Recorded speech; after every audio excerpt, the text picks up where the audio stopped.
বাংলাদেশ থেকে অদক্ষ শ্রমিক নিয়োগ বন্ধ করেছে মালদ্বীপ। অবৈধ বিনিয়োগের কারণে এমন সিদ্ধান্ত গ্রহণ করেছে দেশটির স্বরাষ্ট্র মন্ত্রণালয়ের বরাত দিয়ে স্থানীয় গণমাধ্যমের প্রতিবেদনে তথ্য প্রকাশ করা হয়েছে। মঙ্গলবার মালদ্বীপের স্বরাষ্ট্র মন্ত্রণালয়ের মুখপাত্র ফাতিমাত রিফাত স্থানীয় গণমাধ্যমকে বলেন, মালদ্বীপের কিছু কোম্পানি জাল কাগজপত্র দাখিল করে শ্রমিক নিয়োগ করেছে। তাই গত 1 মাস আগে বাংলাদেশ থেকে অদক্ষ শ্রমিক নিয়োগ বন্ধ করা হয়েছিল।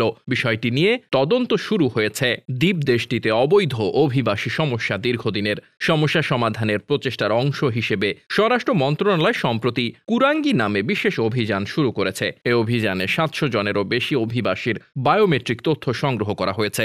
এর আগে 2019 সালের সেপ্টেম্বরে বাংলাদেশ থেকে অদক্ষ শ্রমিক নিয়োগের উপর নিষেধাজ্ঞা দিয়েছিল মালদ্বীপ। দেশটির সাবেক প্রেসিডেন্ট ইব্রাহিম মোহাম্মদ সলিহ প্রশাসন এ সিদ্ধান্ত নিয়েছিল। নতুন প্রেসিডেন্ট মোহাম্মদ মুইজুর প্রশাসন গত বছরের ডিসেম্বরে নিষেধাজ্ঞা তুলে নিয়েছিল। গত ডিসেম্বরে এক সংবাদ সম্মেলনে স্বরাষ্ট্রমন্ত্রী আলী ইহসান বলেছিলেন, বাংলাদেশি শ্রমিকদের জন্য 1,39,220টি ওয়ার্ক পারমিট আগে থেকেই রয়েছে। তাদের মধ্যে ওয়ার্ক পারমিট ফি নিয়মিতভাবে দিয়ে বৈধ আছেন মাত্র 39,004 জন। স্থানীয় গণমাধ্যম প্রতিবেদনে দেখা যায়, গত ডিসেম্বর পর্যন্ত মালদ্বীপে 90,642 জন বাংলাদেশি শ্রমিক আগে থেকেই ছিলেন। মালদ্বীপের কর্মসংস্থান আইন অনুযায়ী একটি দেশ থেকে শ্রমিক নিয়োগের কোটা 1 লাখেরও কম।